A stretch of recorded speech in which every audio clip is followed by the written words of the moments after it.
My daughter's 16. Most of the time, she's too shy when we go out to dinner to actually tell the waitress what she wants to eat. How are you going to make her jump into action with somebody that shy? Well, it's tough because, you're a lot like me where you overdo it, right? Like you overdo it when you go out and you have been practicing, I think, because you listen to what we say and you've got your own skill at being able to make yourself uncomfortable and you know that you force yourself. And I have 4 kids and I have one that's off the charts biologically. I mean, since she was this big, she would jump up on someone's lap, a perfect stranger's lap, and sit on their lap. And you're like, oh, I don't know how appropriate that is. She can talk to any human on earth. But then I've got other ones that are so quiet, you can't get them to open their mouth. And I think understanding that and meeting a kid where he or she is and not where, again, you want them to be. Like you want your daughter to do that, right? I think it's an important skill to be able to order your What food. did you just say? What did you just say? I think. I think. That's right. You caught it. That's what you think. I'm supposed to say I feel? Yeah. Yeah, that's a whole nother discussion. And I don't want any viewer to ever think that I believe that kids should be allowed to operate exclusively on their feelings. I don't ever want anyone to think that because that's a very dangerous, it can almost be a hedonistic, mess that you get yourself into, and now you just do whatever you feel like doing, which is a huge problem. So you have to be certainly very careful. But again, it's what you think, and it's a skill that will make her successful because success leaves clues, and you know that you, putting yourself out there, have gained some success in your life. And I think it's about waiting for those teachable moments like we talked about earlier for your daughter, and not to just do it in a waitress, in public. How many times have you practiced that in her bedroom with her? 0. Mm-hmm. And what about when her grandfather comes over, practicing it with him, which is goofy and silly and ridiculous? You know what it is, Jay? It's play. And we haven't even talked about this, but everything that a human learns, a mammal learns to transition successfully from childhood into adulthood, they learn in one place, in self-directed, self-controlled play. And that's what a lot of our work is based on. Our bully drill that we invented, much like a fire drill, is kids playing and developing skills like talking to people. Like, your daughter has been robbed of a lot of self-directed, self-controlled play. And that's just what we've done culturally. We know that play since the 1950s looks about like that. Mm-hmm. She didn't go out and practice that skill very often on her own. I know your daughter, but I never saw her play growing up. But I'm pretty sure you didn't, as a first grader or second grader, give her money and say, go down to the dollar store. Like, you didn't do that. But you know who did it? The blocker that's sitting right there. You got $1.50, which you were lucky to have because I know your family didn't have a lot of money growing up. And what did you do with that buck? You ran down the street and you bought some bubble gum. And you had thousands of hours of practice buying bubble gum. And now you go into a store or a thing as a grown adult and you just take for granted the thousands of hours of practice you have doing that, where she didn't. So now I'm so old, or we were so poor, it wasn't $1.50, it was 25 cents. Okay. And I ran to the neighborhood IGA and got an orange soda for 17 cents. And me and my 3 friends fought over what we're going to do with the other 8 cents. Yeah. But I think where do I want to go with that? My thought pattern on that is, and I don't pressure her, just when the waitress comes, I shut up and I don't say a word. I don't scold her. I don't tell her what to do. I just say, if you're not going to order, you ain't going to eat. Well, I don't say that. I think that, and I just go silent and make her do it. Wouldn't the need outweigh the want and the need, right? For sure. I wanted that soda, and I was an introvert, and I still am. But how old were you, Jay? 12. Okay, and how old is she? She's 16. Yeah. So it probably started well before that with you, where you just had those, I don't want to keep going back to it, but you had thousands of hours. Yeah. And now, as a young lady, when the only thing she cares about right now is her self-image, she cares about nothing else but how she looks. Yeah. It's because she's supposed to. Yeah. And now you're putting her on the spot. And now don't take that as like, oh, I screwed up, right? Because as Jason said way, way earlier, like we think that having a kid fall flat on his face is a really good thing. Not humiliation to the point where they're tough to recover from, but a good dose of failure and not eating once or twice and saying, like, that's not all bad. Yeah. And sometimes you want to coddle her and not allow her to have that uncomfortable moment. And not you, I'm talking about anybody watching this, and they're like, oh, I'll just do it for her. Well, maybe we needed to think of that when she was 12 or when she was 10, when we were too busy thinking, oh, let me do that for her. Well, the whole other can of worms that I don't necessarily want to open up is she probably can call Grubhub and get whatever she wants. So she doesn't need to order it. She can send a message and click on her phone, right?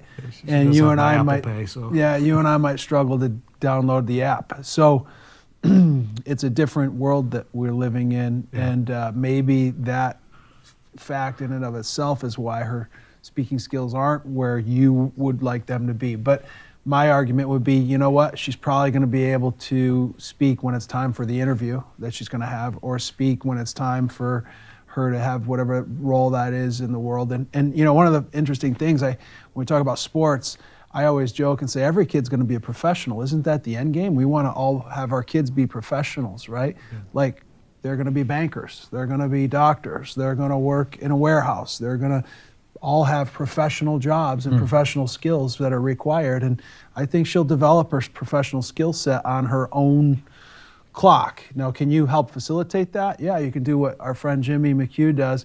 He has his son negotiate when they go to the to the department store to buy a new washing machine. He said, every dollar you get marked off the regular sticker price is I'm going to pay you. So his son negotiates, but he goes and he Googles and he looks for different deals and matches prices.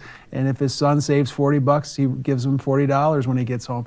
So he has these little, he says $20 for an authentic conversation in line at the restroom at the ballpark.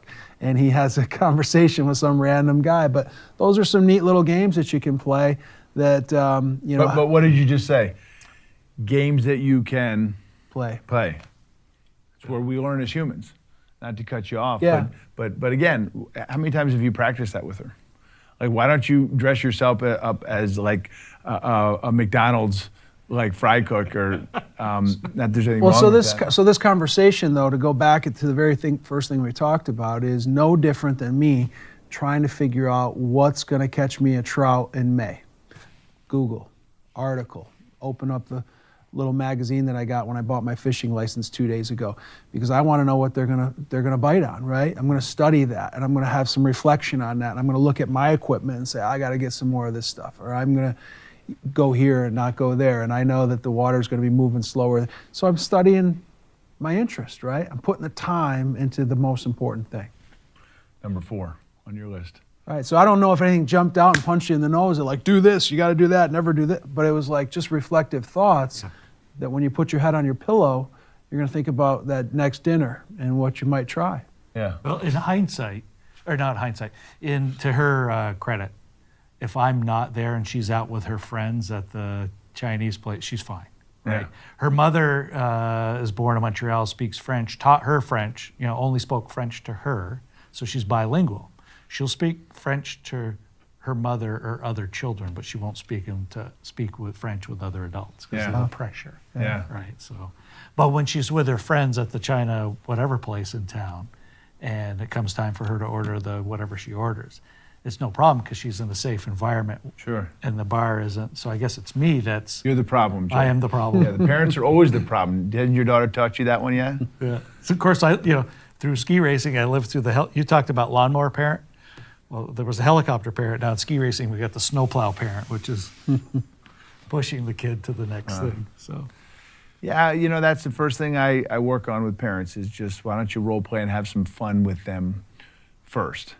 And, it's really goofy and it's silly and it's terrible when it comes out, just like our bully drill when we practice doing our bully drills in school. They're terrible when they first start. And then when you have a bunch of 16-year-old young ladies do a bully drill in their pack, they speak in this language that I can't even understand. They giggle and they are a mess and it's a disaster, and teachers watching almost like cover their, because this is terrible. And I know what's going to happen. I'm going to train these young ladies to develop a scenario that they faced or one of their friends faced or something they saw on television, way somebody wasn't treated the right way. And I know what's going to happen, and the school officials are watching, because I don't let teachers be involved in bully drills. They have to watch from a place where they can almost not be seen. Yeah. And the girls will giggle and it'll be terrible. And then I'll march in an hour later, a group of first graders. And then I'll look at one of the young ladies and I'll say, hey, you old person, take those 3 over there and practice it. And it's like a completely different human being. And every time those teachers watching, they'll be like, oh my God. Like I'll tell you one quick story. I was at a school a couple weeks ago, and I had this kid who was challenged, has never met his parents. He's been in and out of foster care. This, I swear to you, we had this circle, we do a lot of circle work, and they sit down, 5th grade kid. Hey everybody, he goes, like on command, just honks one right out. And I'm thinking, oh man, this guy's gonna be tough. 5th grade. 5th grader, like makes everybody in the group laugh. The teacher almost got up and I went like this to show her, because she was appalled that he did this. And I'm like, so I just knew I had my work cut out for me. There's that story about, like, that's the kid I was hired for. That was the only reason I was in that circle, was for that kid. And did with Jason, teachable moments, connection over content. I was not there to teach him one thing. I was there to connect with him. And I swear to you, I got chills thinking about this one too. I swear to you, just a couple weeks ago, at the end of the day when we were in the gym, and I had him with a bunch of first graders, there was a tear rolling down the teacher's face, because that kid was the best. Look at that. You see those goosebumps? That kid was the best kid we had.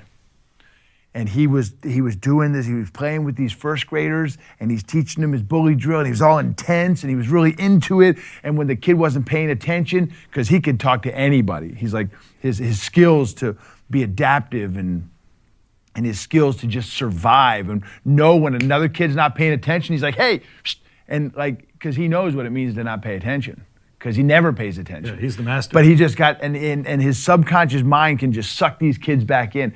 And the teacher was like this, and I saw tears in her eyes, and she's like, I just can't believe how he's acting right now. I said, you all just had the formula wrong. You have him, you're trying to teach him around his other 5th grade buddies when he's just trying to impress them, because he gets no dopamine hit at home when it comes to mommy rubbing his back or those other neurochemicals that make kids feel good, like oxytocin. He's just not getting that kind of stuff. He gets in front of his buddies, and it's not always the best behavior. I said, but now I put him with a bunch of first graders, and he's the man. He's the master. And he's teaching them kindness, and he's teaching them how to to pay attention to other people's feelings. Oh, wait, and he's growing empathetically. Bully drill. Boom. Boom.